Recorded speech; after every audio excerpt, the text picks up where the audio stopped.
All right, everyone, welcome back to another episode of Faithfully Engaged. Today we have a guest on. Her name is Frida. And Frida, would you mind telling us a little bit about yourself?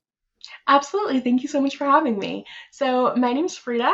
I am the host of Finding the Faith, which is Thursday, 7 p.m. live on Rumble. I'm also an ex-Jehovah's Witness, just trying to figure out the whole religious thing. But right now, I am a non-denominational Christian, and I am a conservative. Fantastic. So you are just all the bad things in the world. You are a terrible person. That's what I heard from that. Yes, yes. I'm a racist. I'm not a Nazi. I'm all of it. I'm trouble. Fantastic. It's even my middle Yeah, name. there you go. Well, let's start with your show first, of Finding the Mhm. Faith. Tell us just a little bit about that and why you decided to make that show. So, for the longest time, I really wanted to get into the podcasting space, but I wasn't entirely sure what I would podcast about. And then getting more and more into the culture war, I just, a lot of it was kind of depressing, to be honest. It was like every new day would find out that this company was doing this bad thing or this group of people were engaging in this really horrendous thing, and it just felt nonstop, almost like you couldn't breathe with all of Mhm. the craziness and like literal culture war going on. And I wanted to find a place where we could kind of get to know each other in the culture war, kind of this is who's fighting behind, like next to you in that Mhm. foxhole.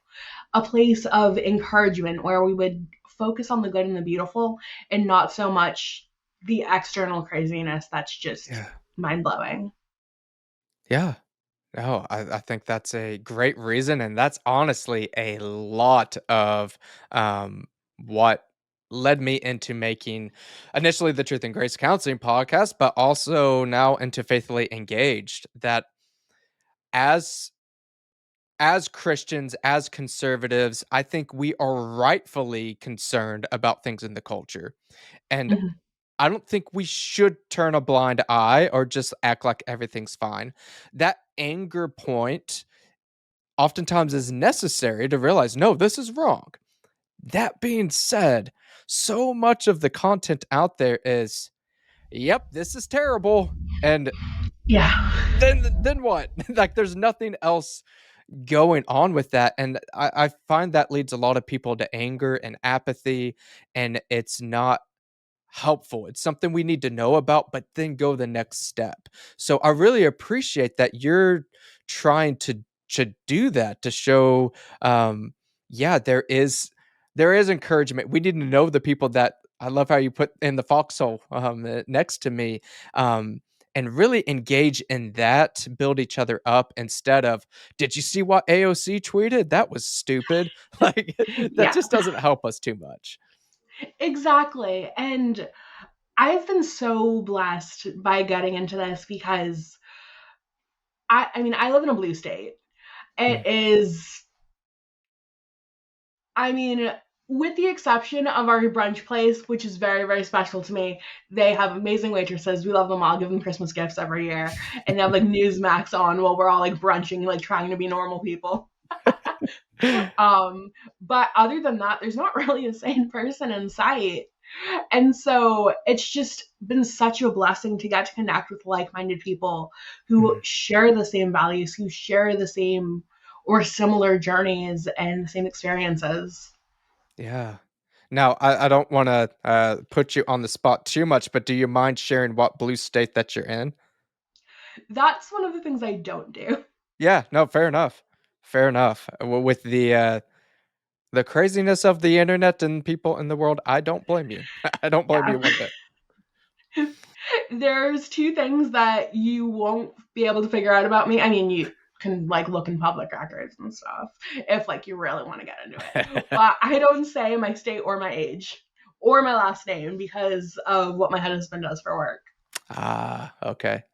Gotcha. Well, that hey, I'm big on making the internet, work for you instead of the other way around. Um, the way that I probably do that the most is, my wife and I, we were both off of social media for years. Yeah. when we got married, and that actually was fantastic, and I kinda miss those days.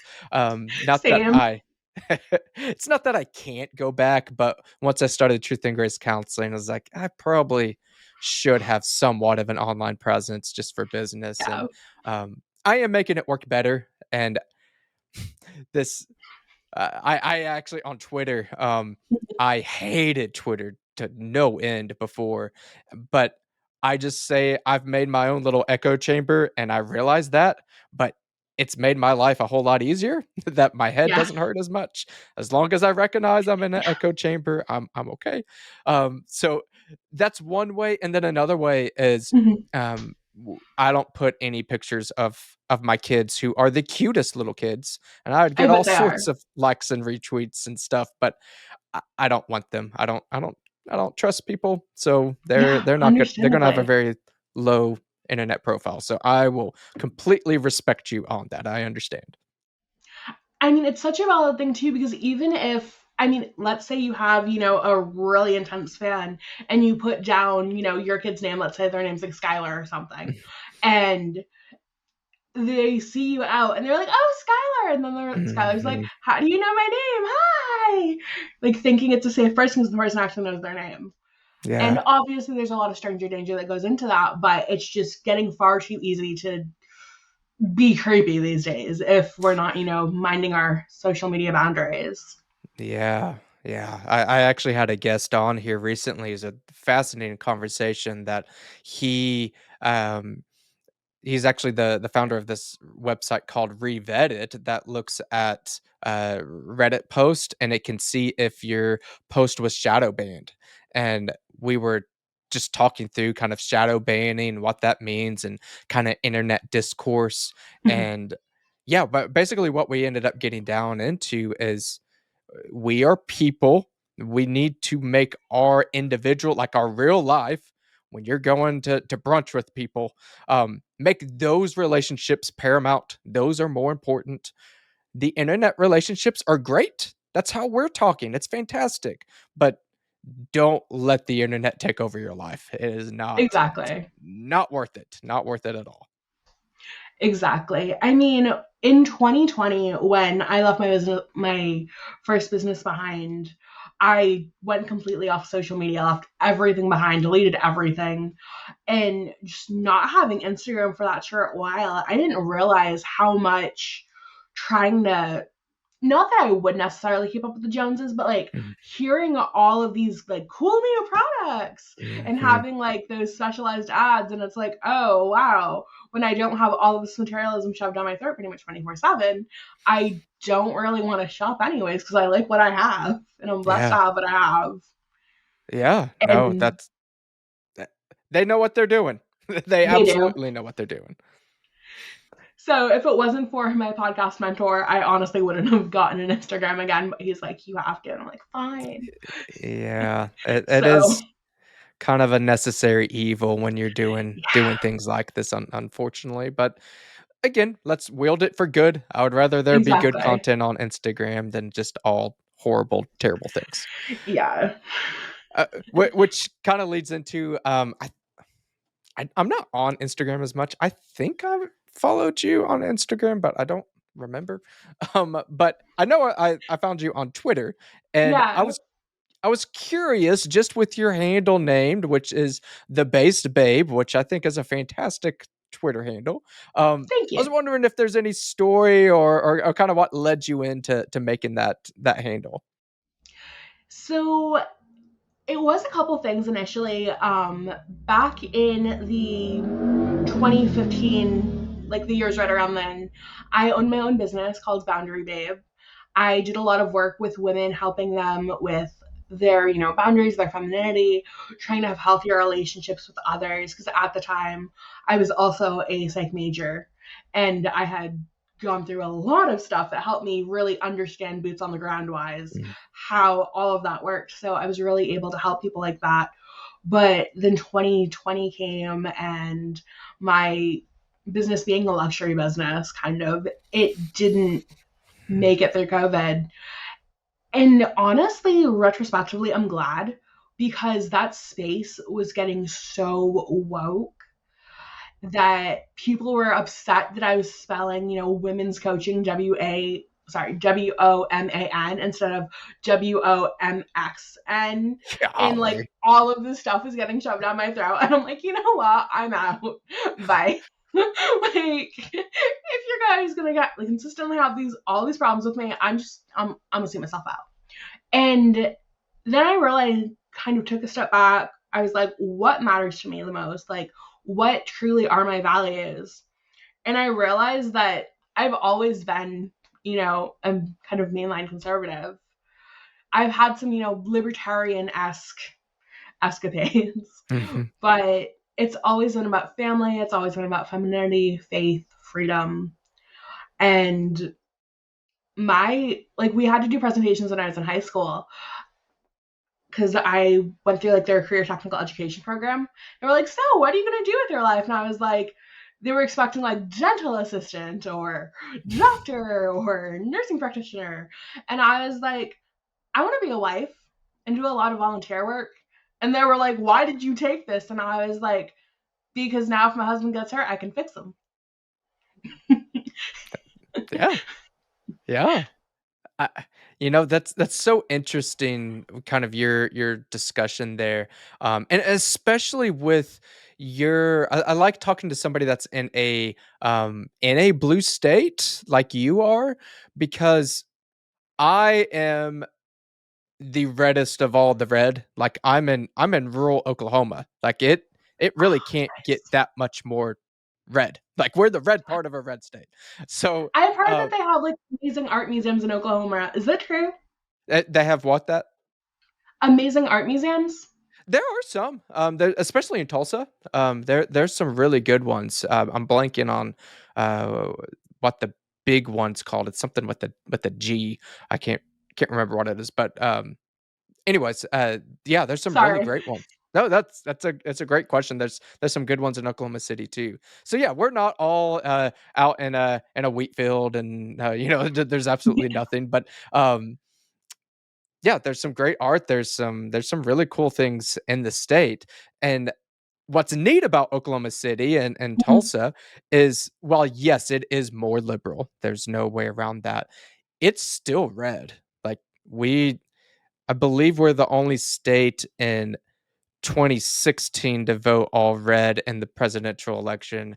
And I know we did again in 2020, but I don't know if we were the only one. But Yeah. anyways, very conservative. That being said, Mhm. I'm generally a harsher critic on conservative states and conservative just culture, in part because I am in a conservative state. I am more conservative, and I care about conservatives and kind of this culture more. It means more to me. So it's kind of like with my kids. I'm going to be more critical on my kids than someone else's kid, Yeah. and Exactly. with that, in real super conservative culture, what you were kind of describing there of like kind of more of a feminist type of mindset, like you just want to do this to care for your husband. What's wrong with you? That kind of Mhm. mindset. Yeah, that happens in blue states, sure, but it happens here too. And one in particular instance, we're actually in Sunday school. So Mhm. again, we're in Sunday school in rural Oklahoma. That just needs to be Yeah. said here. Um, It's and very important my context. exactly. My wife was a teacher at the time, and at the time we weren't planning on homeschooling our kids, and now we are. But she was saying that she was planning on taking time off of work to be a stay-at-home mom, and she said she was going to do that until the kids were older. So she was planning on like 10 years of being off of out of work, um, and we don't expect everybody to say like, oh, everyone has to do that. So that wasn't the issue, but it was the shock. Like, whoa, you're taking 10 years off? Like, that was like the most foreign idea ever in Sunday school in rural Oklahoma. So these kind of general cultural Mhm. drifts of feminism and things of that nature, um, they exist here. That sometimes we think, "Oh, that happens in California, that happens in Mhm. New York, that doesn't happen here." It does. It absolutely does, and in fact, it can be quite more dangerous here in a red state because we kinda have the blinders on, we think it can't happen here, and Yeah. it does. It very much does here. I But that's really awesome that your wife is having the opportunity to do that, because that's one of like my personal financial, dreams, because like right now I'm a homemaker, and when that, time comes for us to have kids, we are planning on homeschooling. We're planning on me taking that time off Yeah, until they can have more of a handle on their homeschooling, and I just like help them like work from home while they're doing that, yeah, because the best part of schooling for me from everything was when I was homeschooled. mm. And my best friends growing up were homeschooled. And it was just such an amazing culture and all the amazing things that they got to participate in. Is that something with especially since you had your own homeschooling, experience growing up, is that something you've always wanted to do eventually for your kids, or has that changed over the years? It's been one of those maybe we'll check it out, like let my husband take the lead, let him see what he thinks, kind of leaving it in his hands kind of things. But then as more and more and more crazy books were put in the library, and more teachers were having grooming charges against them, and Mhm. more psyops and terrible things going on. I mean, we were like, there's really only one way to do this if we're going to have Yeah. kids, because they're going to be our most important investment in the world. Like, they're not our property. They belong to God, but also at the same Mhm. time too, we're called to be faithful stewards in everything we have, from our skin to our kids to our homes and everything else. Yes. And it felt like it was the only responsible way to do it. And I know that not everybody is able to make the sacrifices, and I know that not everybody has the privilege, but I think there's definitely some ways where you can make certain things happen, especially if you leave in God's hands. And Yeah. that's what we intend to do. Especially because it's one of those things. I think for you, what you're getting at here, you're right, and I'm big on this too of not a, "Oh, look at me, I'm homeschooling, I gotta stay at home, my wife, your family has to look exactly like mine." No, I don't think that. What I do think, though, is the notion, particularly with women, and I actually have made this a focus of my counseling practice of working specifically with homeschool moms because there's so many new homeschool moms out there that are Yeah. like, "Oh, crud, this there's bad stuff going on," and they have the deer in the headlights look like, "I can't do Hmm. this. I don't have an education in this. I can't teach my kids." And I think it's just really important to w before you have kids, if you have Hmm. that ability to prepare. If it's something you wanna do, prepare financially, Hmm. prepare, look at some homeschooling curriculum or ask a homeschool mom of what do they do that works. Like, I don't literally already have the curriculum picked out, and I'm not even pregnant yet. well, there you go. Uh, Perfect example of don't wait. Like, just make the commitment. If you are ready to make the commitment to do it, make the commitment first and then make it happen. Most of the times, you are the limiting factor there and not your Yeah, circumstances. And I'm not going to say that's 100%, but if you truly think you and your husband, it's best for you to homeschool your kids, there more than likely is a way to get it done. You just have to make that commitment. exactly. And I think it's going to be really helpful too, because my sister-in-law, she has two kids. I'm an aunt of two, and they're just amazing. My nephew caught a fish for the first time a couple days ago, so the whole family's been excited about that. But Yeah, she's homeschooling her kids, and so we hope she'll be able to move closer in the future to kind of homeschool our kids all together. yeah, yeah, that's the beauty of homeschooling too, that I think a lot of parents are starting to realize. You don't have to make it a little miniature public school in your house. Make it Yeah, what works. If you have family nearby, do it together. If you have friends, trade off, teach different classes, join a co-op. Like there's all sorts of exactly. different ways to do it. Don't limit yourself into like you have to just have them get your own chalkboard and have them sit down for 8 hours a day and do it exactly like you do at public school. No, like you don't have to limit Exactly. And yourself.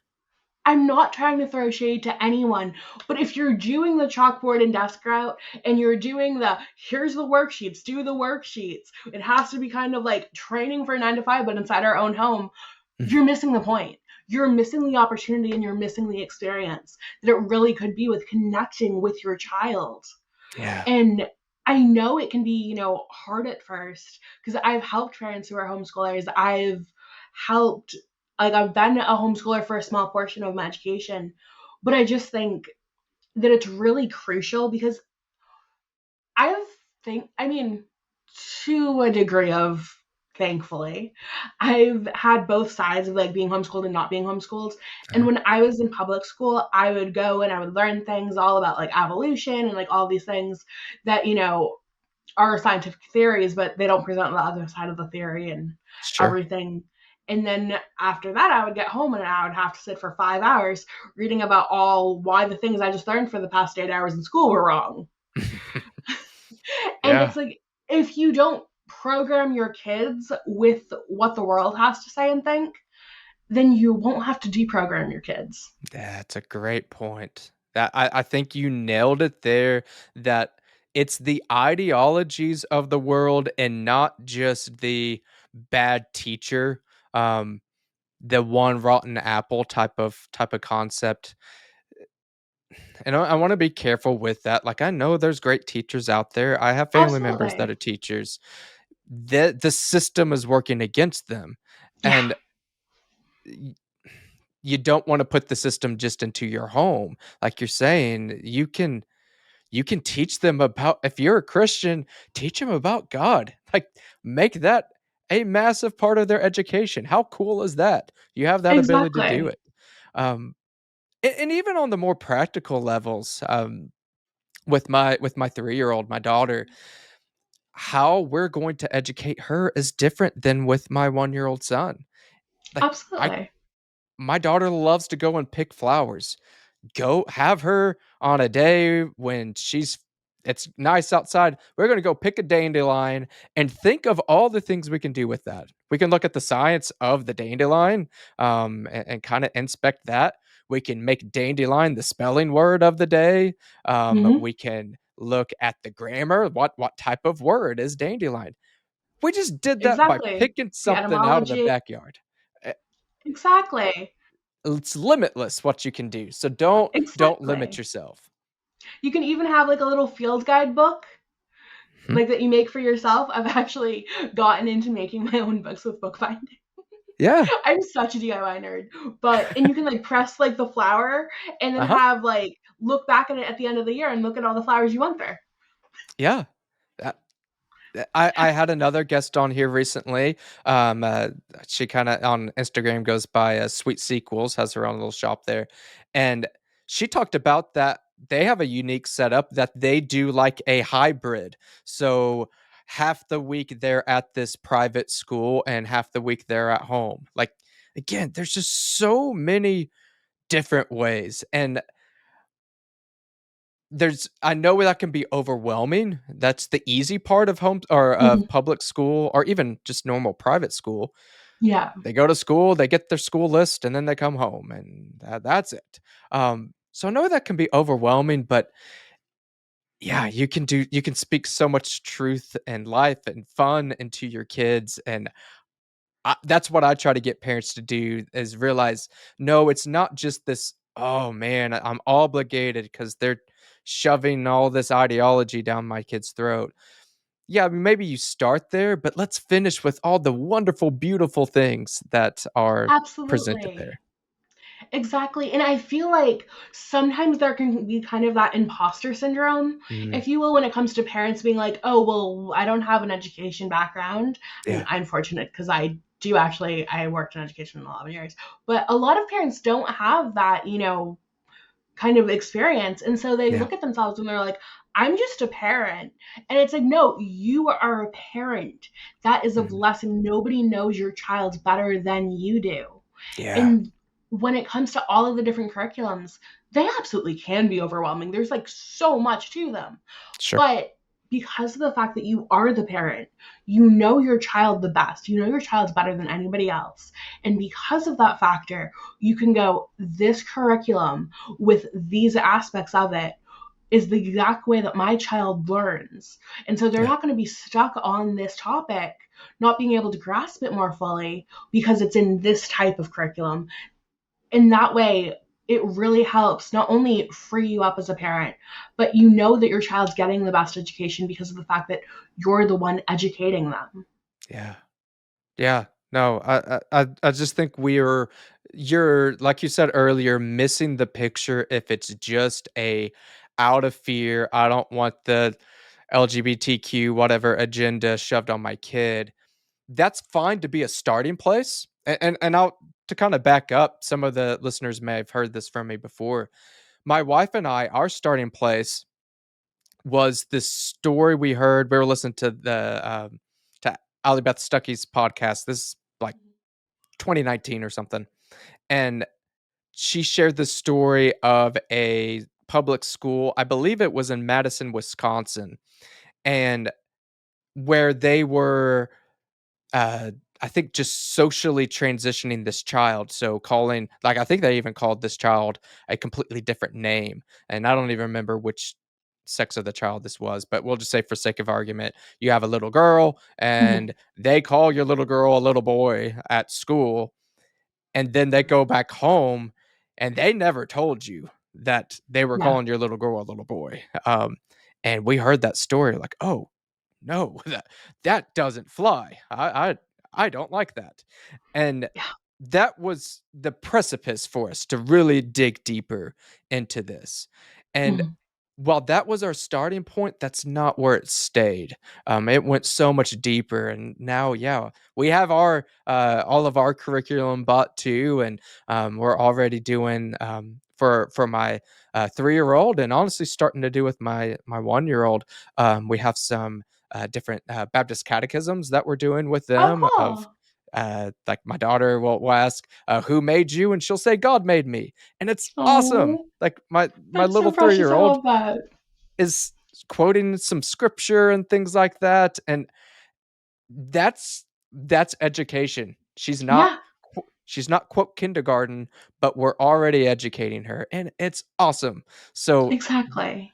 don't just live in that fear. Understand the joy that it can really bring. Exactly. There's so much good and beautiful out there, especially if you open your mind and your heart and let God guide you. Absolutely. Absolutely. Well, I know we talked just real briefly off air of kind of your faith journey, and kind of a spoiler alert for those out there. It's quite the doozy. So Yeah. kind of just start with us a little bit of, yeah, what was your faith journey? What did that all look like for you? So I was born to an Irish Catholic single mother in Ireland. She was originally from Boston. I am a naturalized citizen. So before I got on the plane, just in case, didn't want me to end up in purgatory, they made sure I was baptized with some family members at one of the churches in Ireland. And then I came over to this country with the help of my grandfather's friends, the Kennedys. Yes, those Kennedys. And I was baptized in the Boston Archdiocese, Mhm. which fun, like super random fact, because it's kind of cool how I always like managed to be just a couple steps away from like Kevin Bacon, like greatness kind of thing. My childhood priest, Father Jack, was actually when they were doing the for like the how they like anoint the Pope or with the red smoke. Yeah. I'm no longer a Catholic, so I'm not trying to commit like heresy or anything. But he was in succession to potentially be the Pope, Oh, wow. which to me is like so wild that like my childhood priest, who we're actually going to be naming our son after in the future. My husband's family tends to make boys, so we plan for both eventualities. We're so yeah. So he almost became the Pope. And then when my mom unfortunately ended up getting cancer, passing away, I was left to be inherited by her older sister, who had never wanted kids and made that readily apparent every day I existed. And she basically told me, oh, if you're a really good girl and you do all these things, you can see your dead mom again. And I was like, I'm 7. Of course I want to see my dead mom again. That's my mom. And so because of that, I kind of, she, if you ask her version of the story, she says that she offered me to get me a babysitter or to go with them. And I was in survival mode and I was a people pleaser. And I was like, you go to 3 meetings every week and you're gone for a long time. It's going to be really expensive to keep me around and not stick me in foster care if you like have to keep paying for babysitters. So I guess I'll just go with you. So I go. And at this point, my mom was still alive, but she was in the hospital. And there was so much love bombing that took place. It was insane, like the amount of love bombing. But because I was 7, I just thought everybody was really nice and everybody really liked me. And I was like, okay, there's a bunch of free candy and people being nice to me. Of course, I love it. Like, I'm gonna get all this candy and get to see my dead mom again. It's great. And so I went through that. I went through kind of their hierarchical steps. First, I became an unbaptized publisher, which is basically Jehovah's Witness speak for, if I talk to you about Jehovah, I get to count 15 minutes or however long we spoke on a little sheet and get a little pat on the head from the elders. Yeah. And then after that, I got baptized at 9 years old because I was running out of things I could do, but like in that hierarchy kind of. And then after that, I auxiliary pioneered, which is doing 50 hours every month, going around and door knocking. Did that several times. So imagine me being in high school and not only holding down a part-time job, which was like 3 days a week, but going to 3 meetings a week. And then also doing 50 hours of that community service on top of doing the other community service, which was called the Regional Building Committee, which is going around and doing all of this like unpaid labor for them to build more kingdom halls and do stuff like that. Pretty tiring and probably explains why I can't actually relax. Goodness. While staying on honor roll, of course, because anything else was just, unacceptable. It brought less than glory for God. So that is, I've heard of Jehovah's Witness and know a little bit of study, but um, it's as work based to the core as it can get. Yep. Goodness. Yeah. So you're caught in that. You're just working your way to heaven, so to speak. Yep. Then what? How do you get out of that?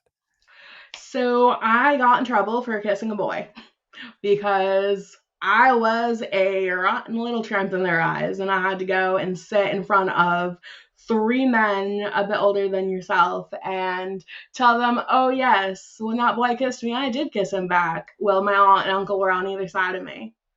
And then when I did other teenage things, I got in more trouble because I was trying to just figure things out because I was like, okay, this is what this says, but this is what this says. But like other things are telling me this. So I was like trying to figure it out while still managing to be a good noodle. Because I also, even though I never asked for it, was annoyingly the person that all of the other parents held their kids up to be. Why can't you be more like Frida? And I'm like, no, your kid's awesome just the way they are. Let them live. I didn't ask for this. And then everybody hated me. And I was like, well, this is awkward. Yeah. And so I thought, so because of those transgressions during my teenage years, I wasn't allowed to pioneer, which is do 70 hours a month, every month, for an entire year. I wasn't allowed that privilege. And I had based my entire like post high school experience off of that. I was going to pioneer for a year and then I was going to go and get some more like training and education and do some other stuff. And I had gotten to that point and I was like, I can do it. I can do it. Like, it's gonna be great. And then they're like, no, because you kissed a boy a couple of years ago. So everybody still thinks you're a tramp. And I'm like, oh, well, that's not cool. No, thank you. like, like he was cute. It was my birthday. I don't know. No, but actually, like, my first kiss was literally a Taylor Swift song. It was like on the riverbank of like my aunt's property as the sun was setting on my 13th birthday. Can't make that stuff up. That's awesome. A boy who was so southern I couldn't pronounce his last name. Like, I wasn't sure what he was saying, but anyways, I digress. So I finally kind of just throw myself into like work post high school, do a bunch of volunteer work, do what I can do to kind of prove myself that like I'm worthy of being able to be a pioneer. Yeah. Because a lot of the brothers would only look at you to be potential marriage material if you were a pioneer. So I was like, I want to get married. I want to get myself a husband. I have to pioneer. I have to like do all the things. And during that era, I was just like, nah, because my aunt got really sick and had some severe mental health problems. And it was just, my uncle believed her that she was a prophetess and that she was going to bring about Armageddon. And I was like, no, I don't even have to have taken that one high school psychology class to tell you that she's having a break from reality. So I had to help her with that.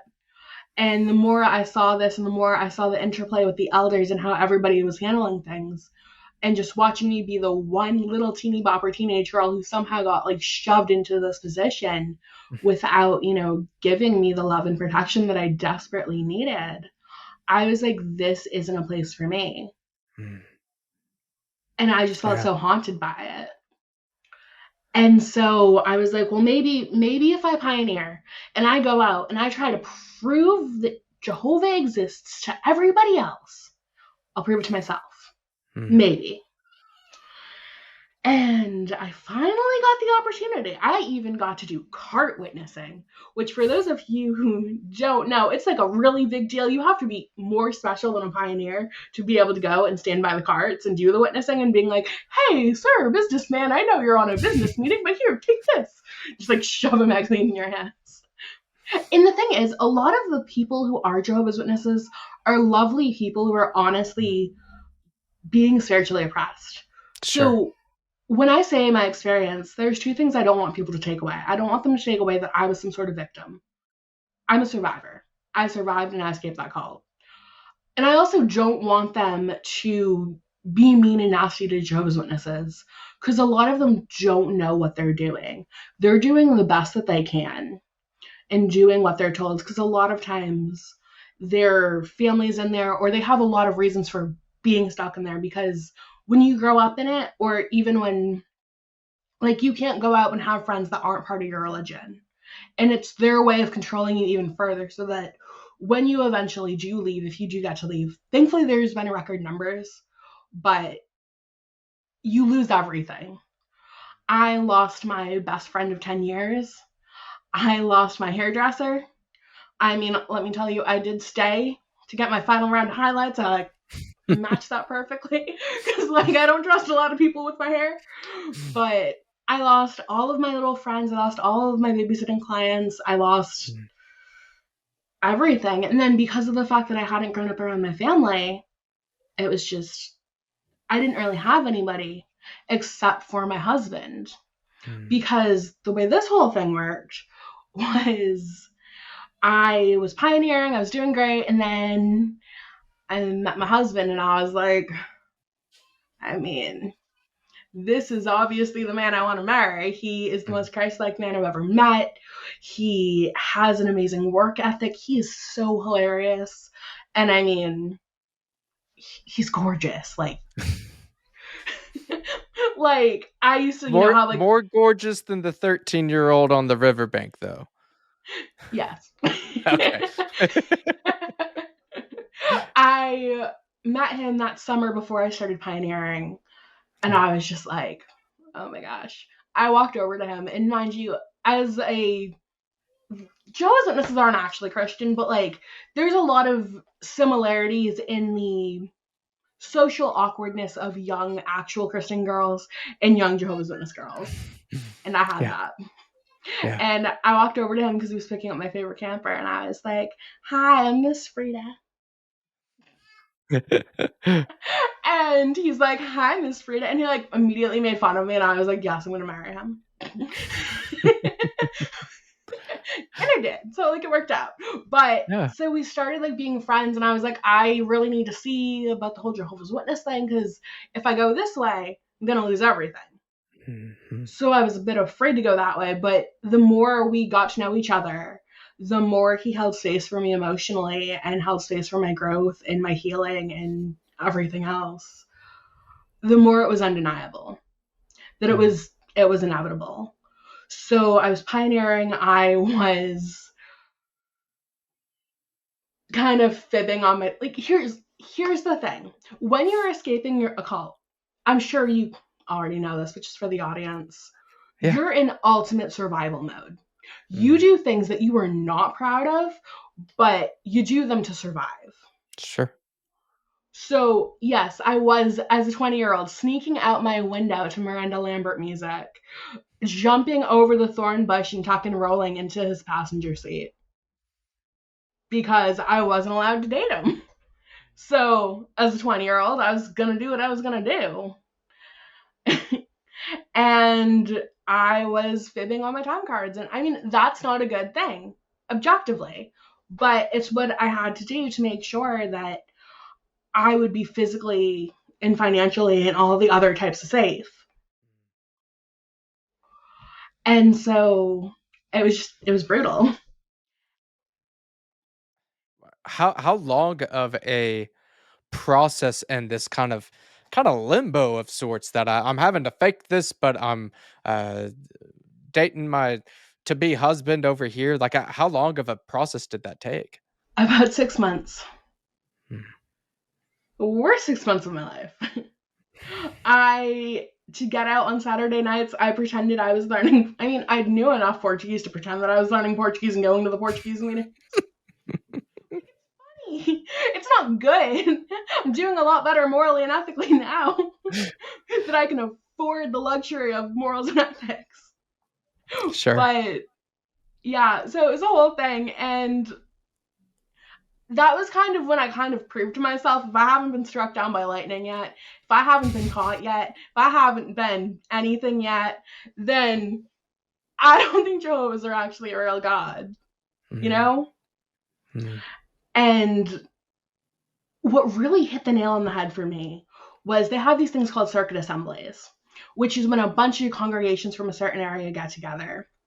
And all of these people, like, they give like these big important speeches and all sorts of stuff like that. Mhm. Um, So I'm going to that, and I'm not paying attention because I can't. At this point, I can finally hear the propaganda that's breaking through my brainwashing. And I'm like, this is so uncomfortable. I think I'm gonna throw up. Does anybody have like a Xanax or something? Because I'm gonna like pass out and like have a panic attack. Um, and somebody walked up to me and they were like, "Hey, I heard your story about you and your aunt and how you're being such an amazing person by taking care of her. I think there's a lot of people in our, in this organization that have sick parents that could really learn from your example." Meanwhile, I was doing all of this stuff that Mhm. I was raised to believe wasn't what you were supposed to be doing. And I was like, "Me?" And he's like, "You." And I was like, "Oh." And I've been like writing for like the local paper, and like then they wanted me to like write for the Awake magazine, Mm. which they have two magazines that kind of go around and pass out, the Watchtower and the Awake. Mhm. And I was like, "What? You want me to do what?" And that's when I knew that if not the big head honcho from Bethel himself, that if you asked some Jehovah's Witnesses would probably tell you he could walk on water. If he didn't know what I was doing, if he didn't Mm. have some like magical sixth sense of like figuring out how I was not being the best noodle I could be, then that's when kind of the facade of everything just kind of came crumbling down. And I was like, yeah, nah. Wow. And it got to the point where one day I was found out. I had my, they were coming out because we were late coming back. Hmm. And that Sunday morning, and I was like, I'm gonna be in so much trouble. And then my stiletto just fell out on the floor, and I was like trying to grab at it. Well, they were like looking in the car, and I was like, oh my god, it's over. But then I was like, no, you know what? It's over.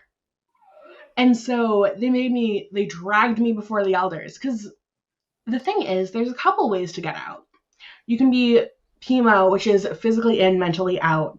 You Hmm. can be um POMI. These are just like weird acronyms because it makes like it makes more sense, but it's easier to type out on like social media. But Sure.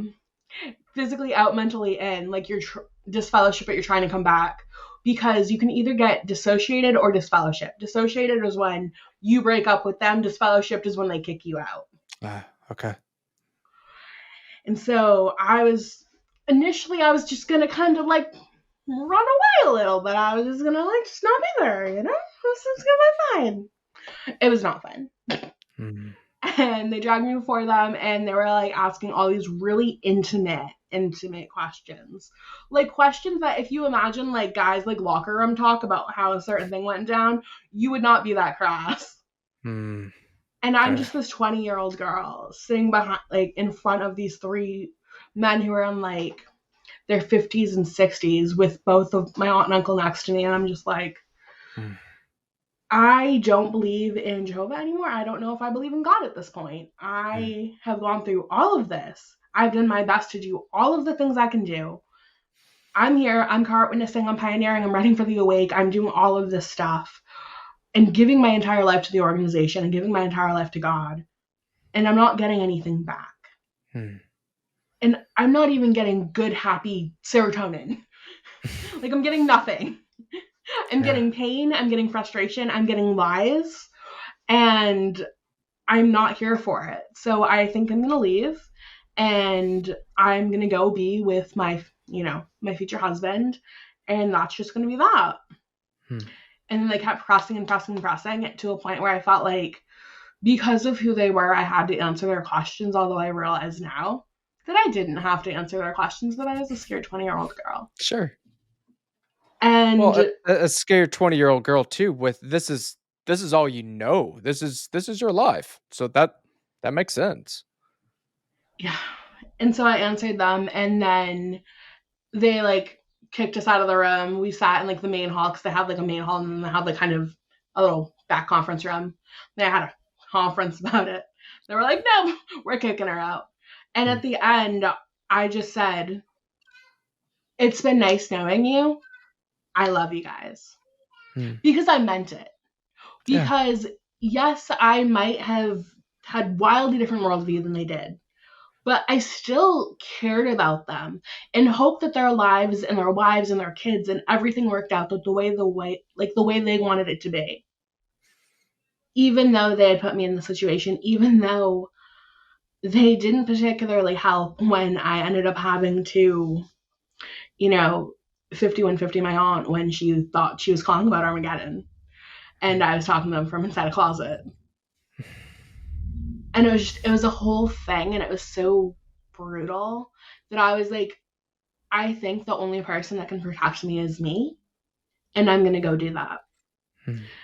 And so I got this fellowship. Nobody could talk to me. It was a whole like a full on. It was like a medieval shunning, Hmm. and I was like, it is what it is. And then people would come over to like talk to my aunt and uncle that were like they were friends with them, and they'd be like, "Come back to Jehovah. We miss you." And it's like, you didn't speak to me early for like 6 years. Like the past 6 years, we have barely spoken. But now, all of a sudden, I matter so much to you because I'm trying to protect myself. Hmm. And it was always the same, like older, like brothers that had previously gotten disciplined for doing sketchy things with their stepkids. And then, like, the elder who was initially on my first judicial committee, which is what, like, the committee's called when they, like, meet and they're like, so you're bad, tell us how bad you are. I was out dancing with some of my girlfriends from high school because I was trying to like meet new people and just like make friends and stuff. Yeah. And two of them came in and he was like grinding and dancing on my friend and I'm like, what? What? So I like tap him on the shoulder and I'm like, hey, what's up? And he looked like he saw a ghost and was just like dying. And I was like, yeah, I know why I'm here. I can be here. I don't have to play by your rules, but you do. You're literally within the top part of the hierarchy of your congregation. Why are you here? And so during that point, I was just fellowshipped, and it was really hard because my aunt and uncle weren't really talking to me, even though I lived there, because they were so like hyper. I'm sure there's like a psychology word for it. But they were like helicopter parents, pretty Yeah. much. Yeah. And they wouldn't let me get my license. They wouldn't let me do anything so I could go away and get out and move on. And that made it even harder when they came to me one day and they were like, the elders told us that if you're not going to serve Jehovah in this house, that we need to make sure you go away and that you go and leave this house and don't live here anymore. And I'm like, what? Okay. But because of the fact that they frowned so much on education, they frowned so much on, like, they themselves individually frowned so much on me getting my license and not helping me have any of the resources that most normal families would help their kids have so that Yeah. they could, like, progress and mature when they weren't desperately afraid that you'd leave them. I was just at a loss. I was like, I don't know what I'm going to do. So I was homeless for a little bit. Wow. I like went from couch to couch to couch, and then my father-in-law allowed me to move in, and we had just gotten engaged because my husband, he was like, okay, if you're leaving literally everything behind for me, which he made sure, he's like, I love you very much. I will do whatever you need me to. If you can't leave, if you don't feel like leaving is the right thing to do, I will understand that, and you will be the love of my life that got away. It is what it is. And he never forced me to make any choices or anything that I was uncomfortable with at any point in our relationship. And still 10 years, like, it'll be 10 years next September. To this day, he still hasn't. He's just loved me and provided for me and protected me. And it was such a stark contrast to how I grew up. And Uh, so, I'm sure you're getting to this, but mhm, thus far in the story, incredible of a story as it is, it mhm, almost reminds me of kind of the uh, Scientology stories, of just people getting out, and it was a cult, and it really affected me. Incredibly powerful, but often for many reasons and reasons I couldn't blame them. I'm out of religion completely. No more. I'm out of here. Um, if this is what God is, I don't want any part of it. So, how does that work? I get out of this cult where this is just shoved down my throat. How do you find God after that? What's the next step after that? so obviously you with your career and everything know Maslow's hierarchy of needs. So the bottom tier, I got the bottom tier of survival set in. I had a place to live, I had a job, I had food, I had what I needed. Then I worked up kind of the pyramid. Maybe in editing they can like show a little thingy of it or something. Yeah, yeah. Not trying to tell you how to live your life. But yeah, so I kind of got that dialed in, and when I felt like I could shake my contacts out before I went to bed at night Hmm. and actually breathe, that's when I started crying. And I didn't quite know how to, but my heart knew. And so I drifted back to my Catholic days. I drifted back to, the prayers that my mom would get on her knees right in front of the big portrait of Jesus that lay over my bed in our gorgeous penthouse overlooking Fenway Park, and would pray. And I went back to that. I found those words in my heart again and I said them because I knew that no matter what was going on with me, if God was the real, if God was out there, I mean, now I know that He is very much, but just Yeah. like where I was back then, kind of, that His plans for the world, for myself, if I was fortunate enough to be counted among them, were so much bigger than anything I was going through. Hmm. It was so much bigger. It was so much better. And what was on the other side of that was so much more crucial and poignant than anything I had ever come up against. Hmm. And so I knew that all it took was like the faith the size of a mustard seed, which is like super, super teeny. And if Yeah. I could have that, and if I could hold that in my heart, the good things would happen. That I would feel that love, that I would feel that protection, and I would feel that safety.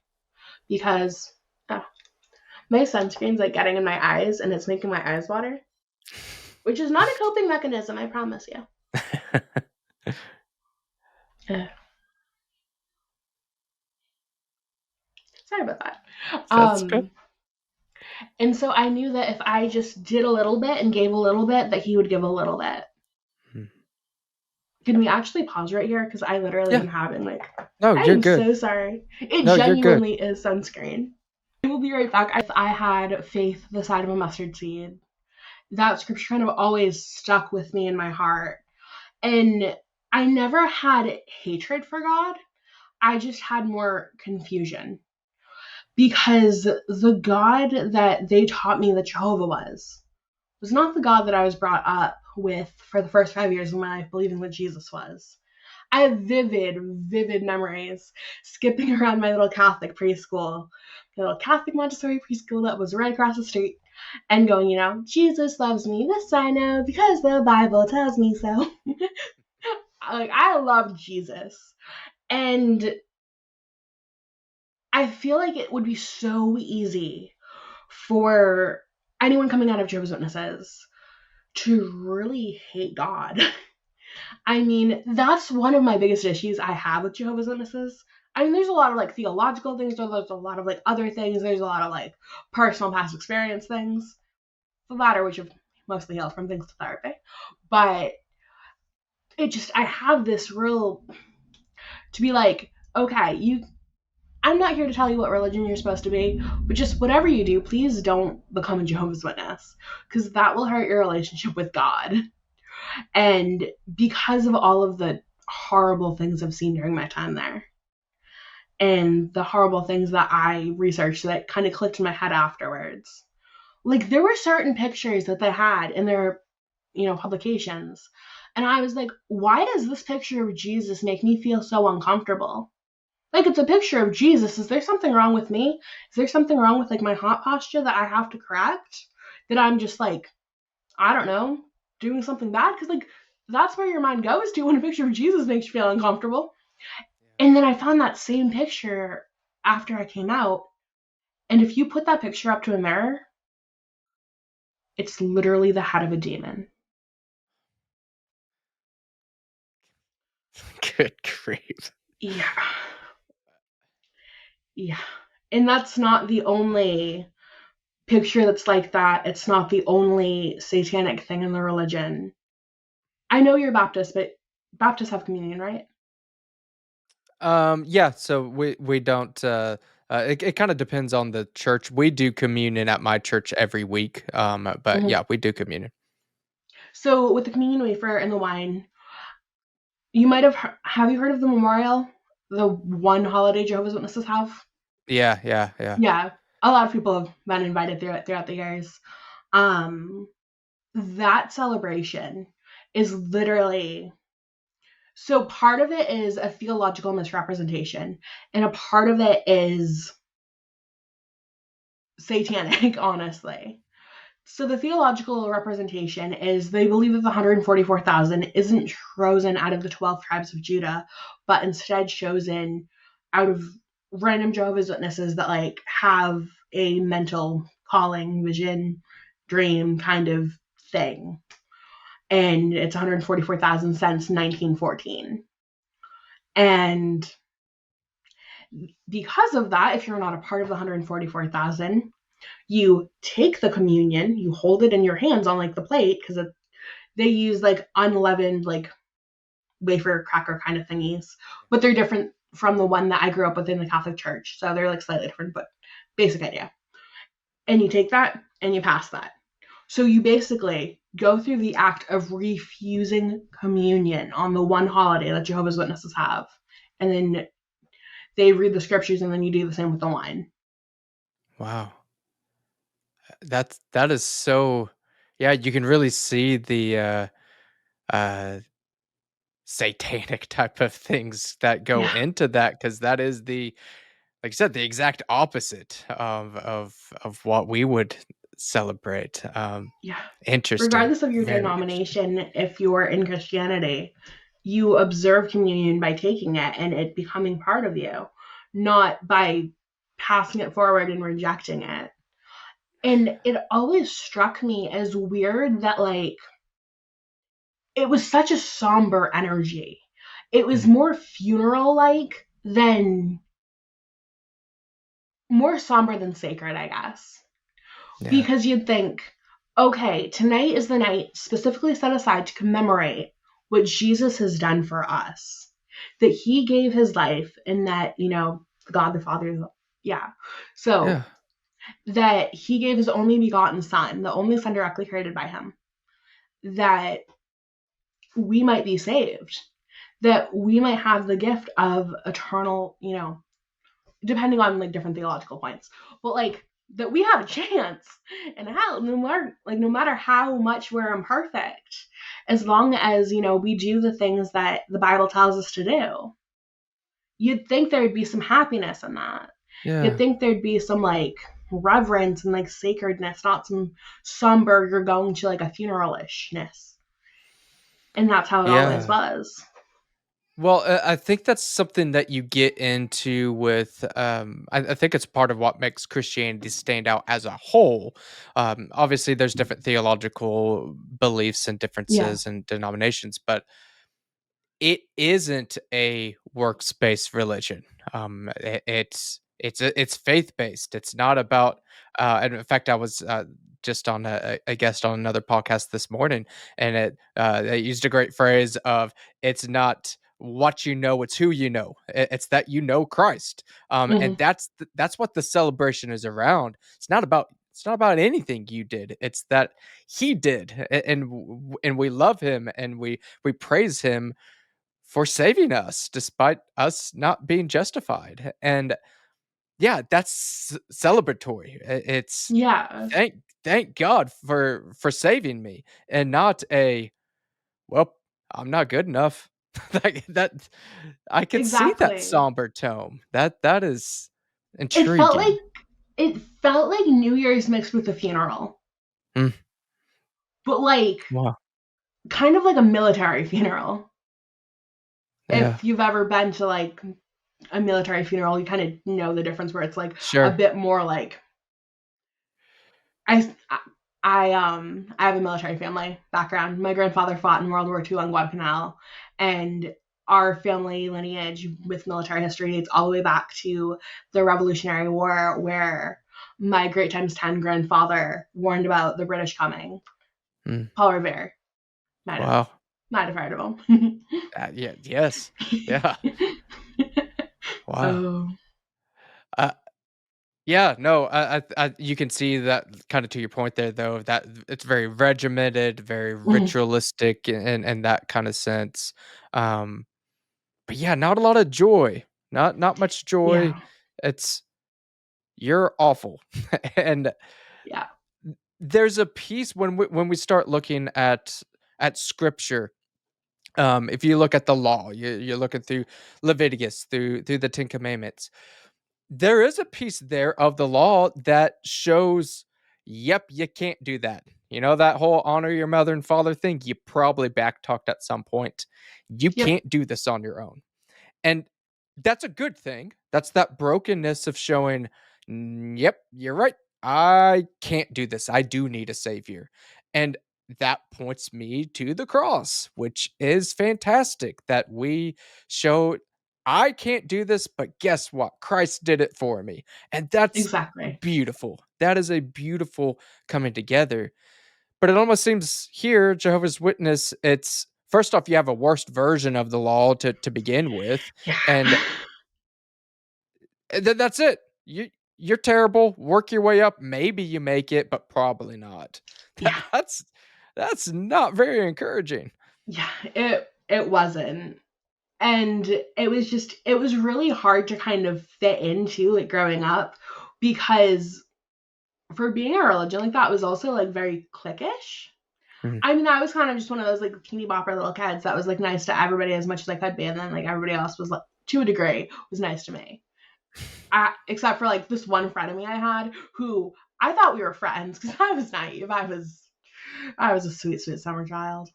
And so I told her, I was like, oh my God, I got my first kiss. And then immediately she went and told the elders, because it was one of those religions where it was kind of like, it was actually, I had a talk last night with my friend Justin, who he was in prison for about 15 years. And Mhm. so it's kind of like, if an inmate has information about another inmate and they don't tell the guards, then they get massively punished. Mhm. And that was just striking similarity to my experience, that I was like, wait, whoa, that was crazy. Because if I didn't go and tell somebody, if I knew something, like this girl who like kissed another boy from a different congregation in the library of the Kingdom Hall, that like I would get in trouble if they found out I knew about it. Mhm. This is Yeah. real tea based on real events. But Yeah. yeah. And so That it always felt like everybody was looking at me. Everybody knew things. yeah. Like, I remember once when I was trying to figure things out and kind of toe back in kind of when I was fence sitting in my, like, when I was 20 before I met my husband.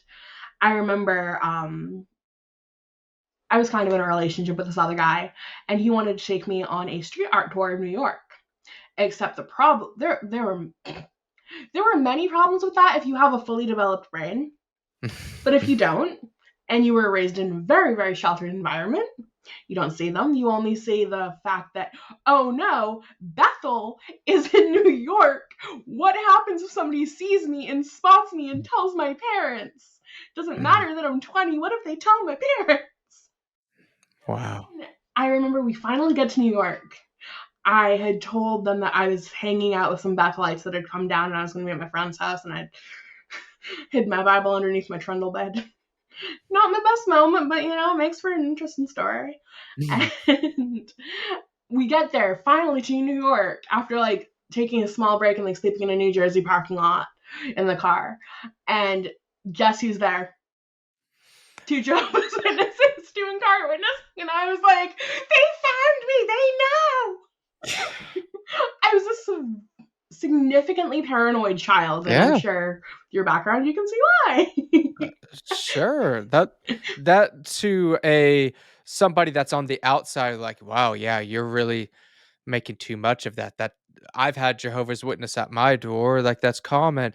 But to you, that makes all the sense in the world because Yeah. that was not safe. You don't feel safe. So it felt real. Felt like they're really gonna come and get me. Yeah. I like hid behind him as we were like passing. I was like, they don't know me, they can't tell. I tried to like put on like, I like, you know how like chameleons just do that thing and then they all of a sudden they're a different color. I tried to Yeah. like tighten up and like do that thing, and I'm like, no, I'm a worldly person, you don't know me. Yeah. Yeah.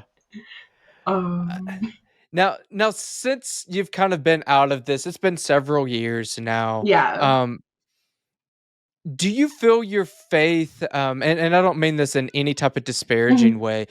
We all have different doubts at certain times. Do you feel some of those old doubts that kind of creep back up because of your experience, or do you almost kind of feel the opposite that your past experience has just really fortified your faith throughout the years?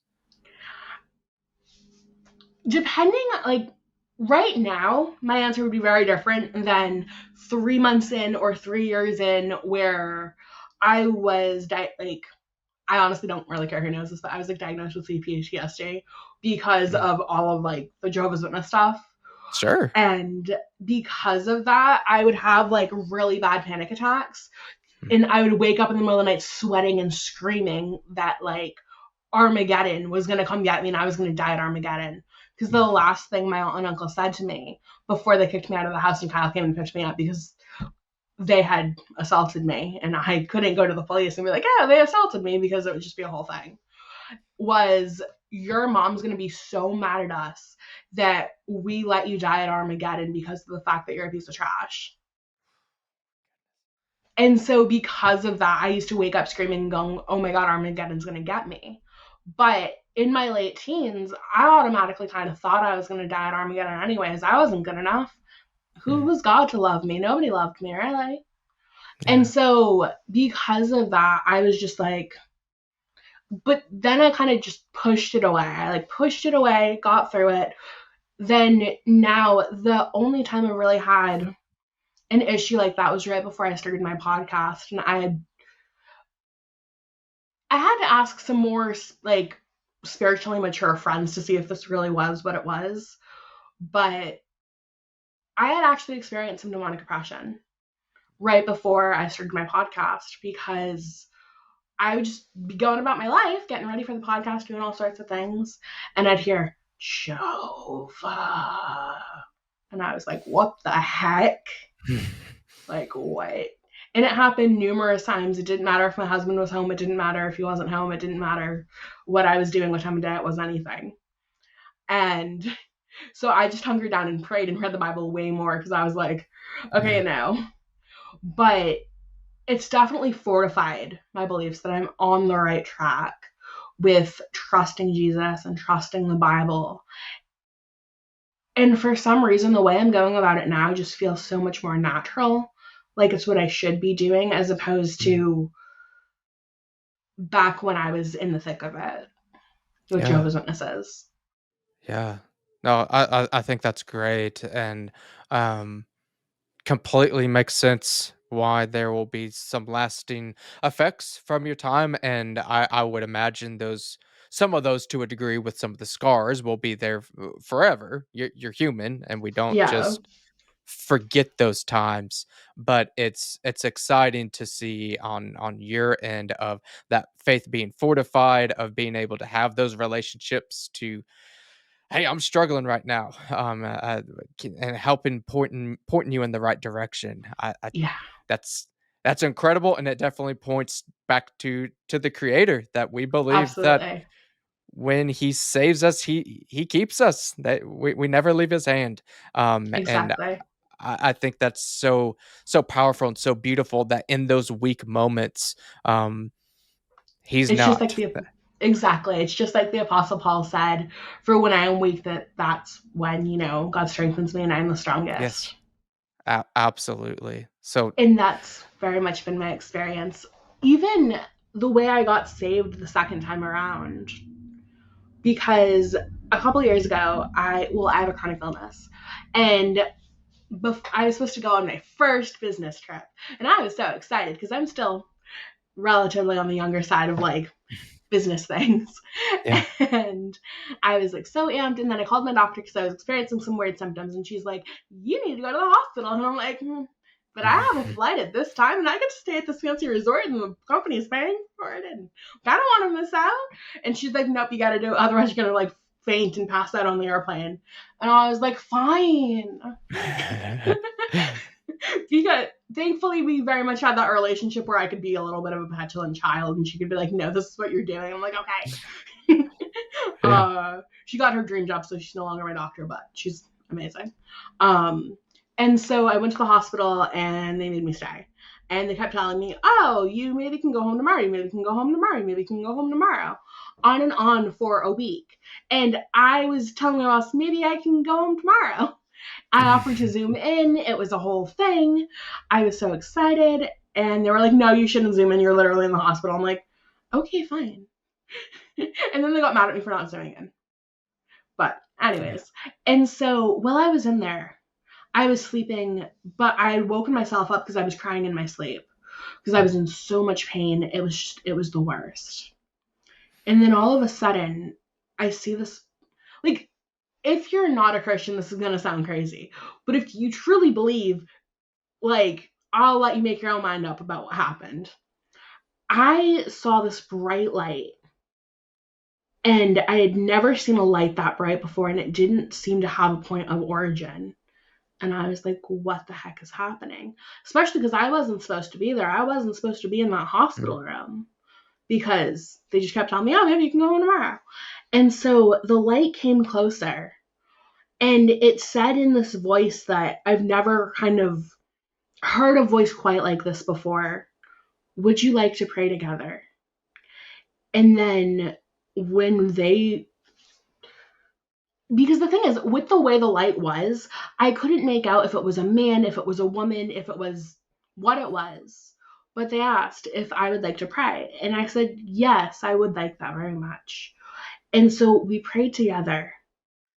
And then I felt this peace that I had never felt before since I was maybe a very young child.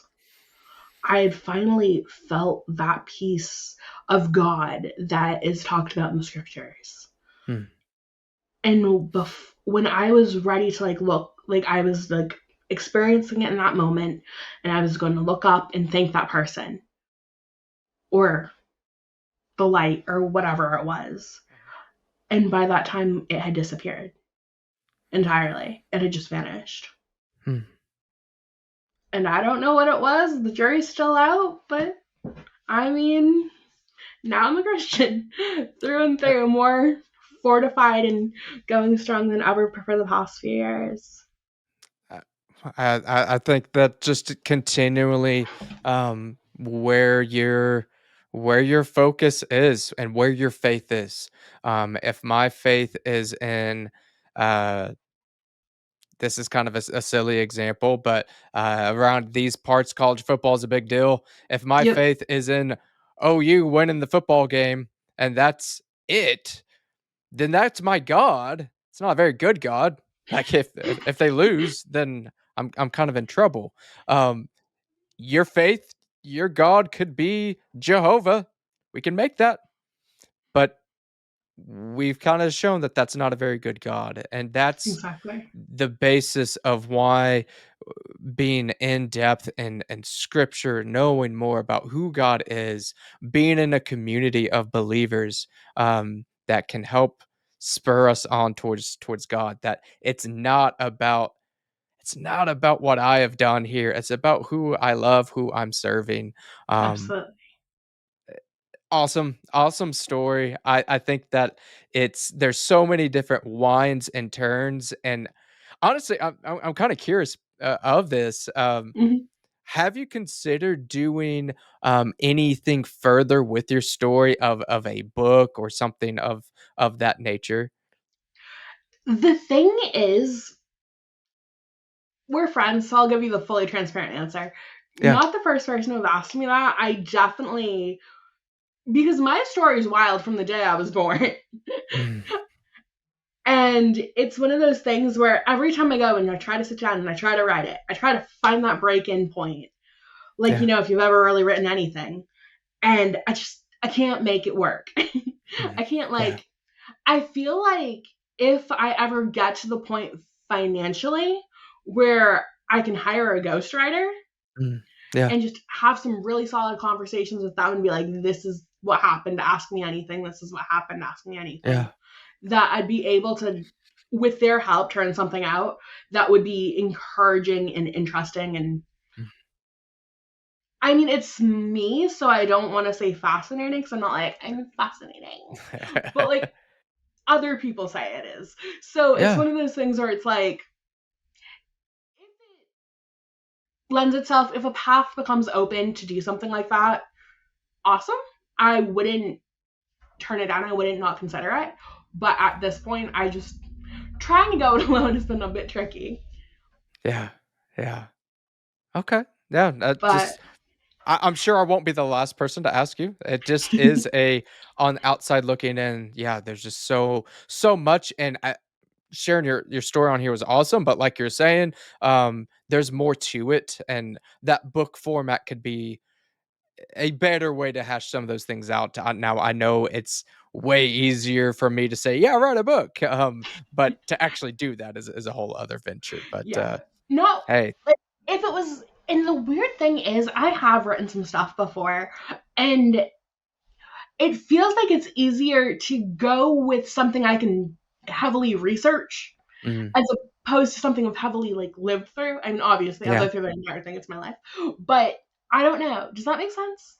yeah, no, it does, it does, and there's definitely a more obviously an extremely personal angle to this too, which it's impossible for you to be completely unbiased writing your story. Like you're going to be as biased as possible. You lived it. Whereas you're researching something, yeah, you're just reporting. You're looking those things up. So no, I totally get what you're saying with that. I feel like, especially like with research, there's more you can sink your teeth into versus having lived experience, especially if you've been through a lot of traumatic things. Yeah, There's missing pages. There's kind of like, this is your life story. Here are some pages that your brain tore out on you without asking for permission. yeah, yeah. No, I could definitely see that, but yeah, maybe one day you'll get that ghostwriter or whatever, and I would be very interested in reading that should that day come.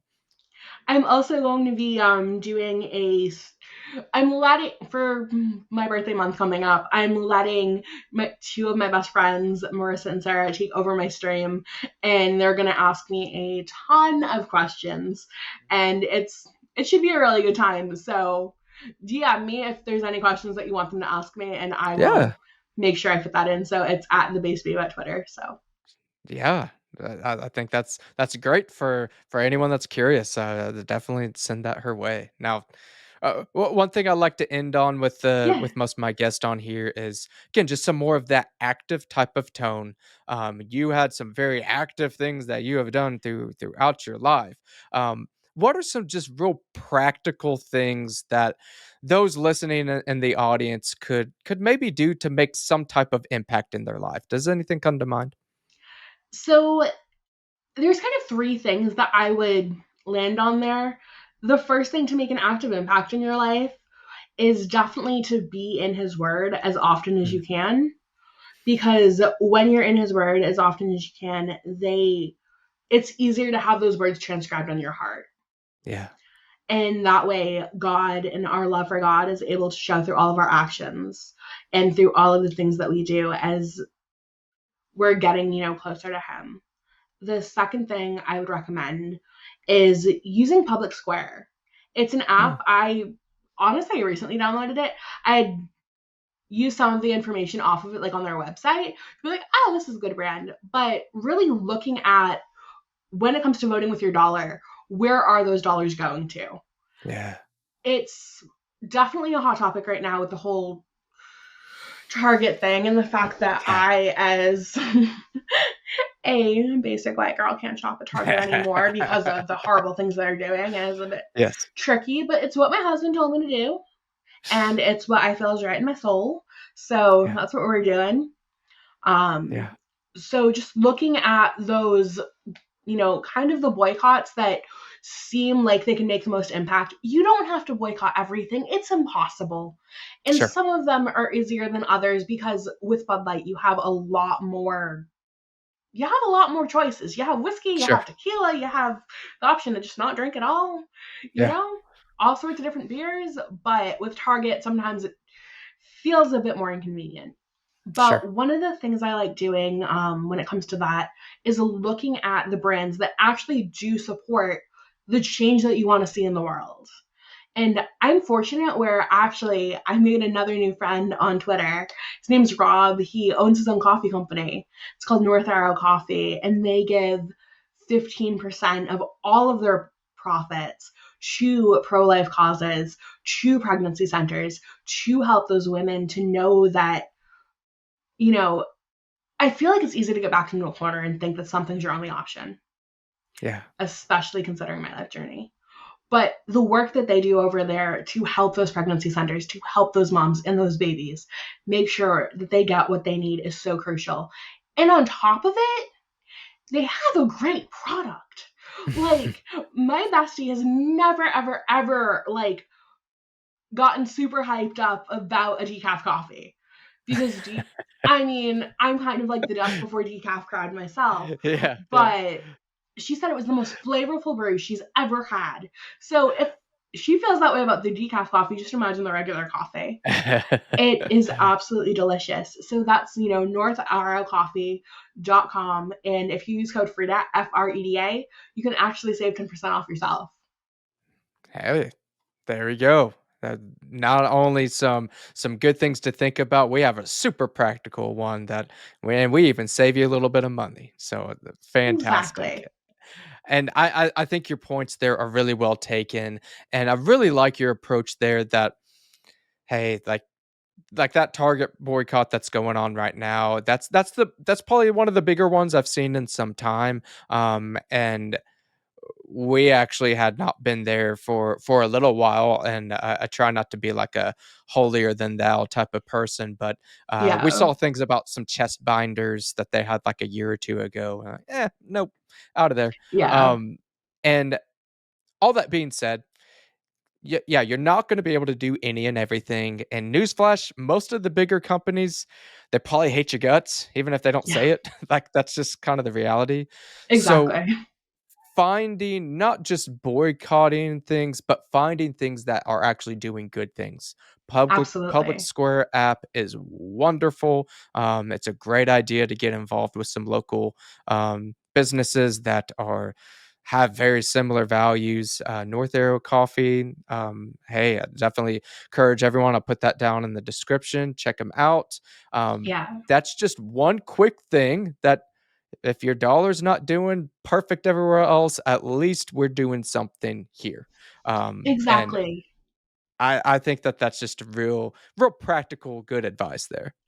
Plus, I feel like sometimes when it comes to making a practical switch, it's harder when you feel like you're being inconvenienced versus when you feel like, oh, this is a change and I'm actually getting something much better in return. Yes. Like making your North Arrow coffee, saving yourself money from going to, for instance, Starbucks, which Yeah. actually funds abortion for their employees. You can start your day knowing that you're making, the right choice, and maybe drinking some delicious pro-life coffee while you're in the word before you go and have a great day.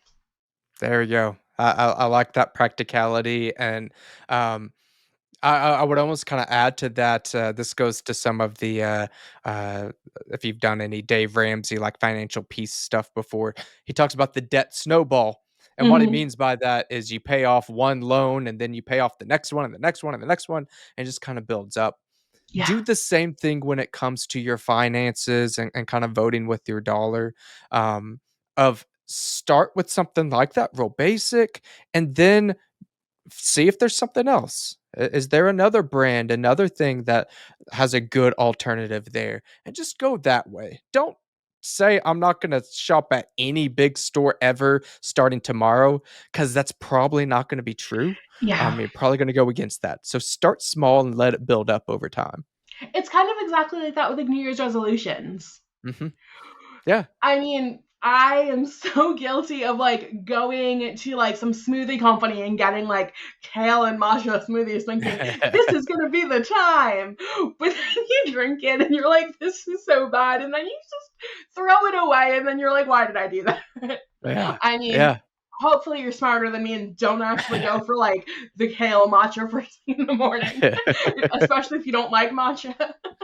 But making those small, changes that might feel small, might feel like, oh, is this worth doing because it doesn't feel like I'm doing a ton. But you're Mhm. just replacing something that's going to be much better for you in the long run. Yeah. Even I found this awesome new sunscreen because I'm super super pale and sunscreen is super important. But a lot of it like leaves you feeling like greasy and gross and stuff. And it's called Nimi, Nimi skincare, and I'm actually in the works to be a brand ambassador for them Oh, because they are a conservative company that's all about faith, all about femininity, and all about freedom. And so once I get my code, I'll give that to you so you can share it with your audience if yeah. you'd like.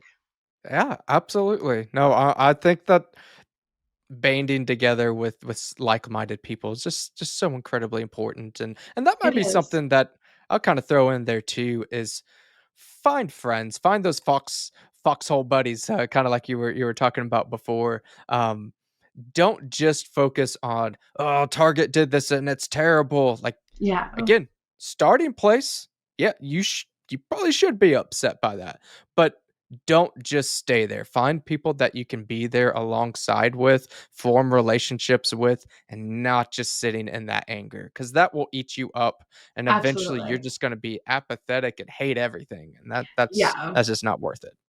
The point is to get red pilled, not black pilled. Exactly. That's a great slogan. Yes. Black pilled, you do nothing good. No, You're just a bum at that point. exactly. It's far too nihilistic when you're so numb from everything going Yes. on. Yes. Well, where can the audience find you at? So they can find me on Finding the Faith on Rumble, and then I am the Base Babe everywhere else. Perfect. All right. Well, if you search the base babe, you're going to find her. So, encourage everyone to do that. It was great having you on and kind of going through your story. And yeah, everybody, please check her out. Go get some North Arrow coffee code Frida, and you'll get your good 10% off there. So, again, thanks for being on today. Of course, thank you for having me, and I'm so glad that we were able to meet on Twitter and have this, beautiful conversation come out of it. Absolutely. All right. Well, everyone, thanks for listening. We'll catch you on the next episode, and we'll just continue fighting for truth. Y'all take care.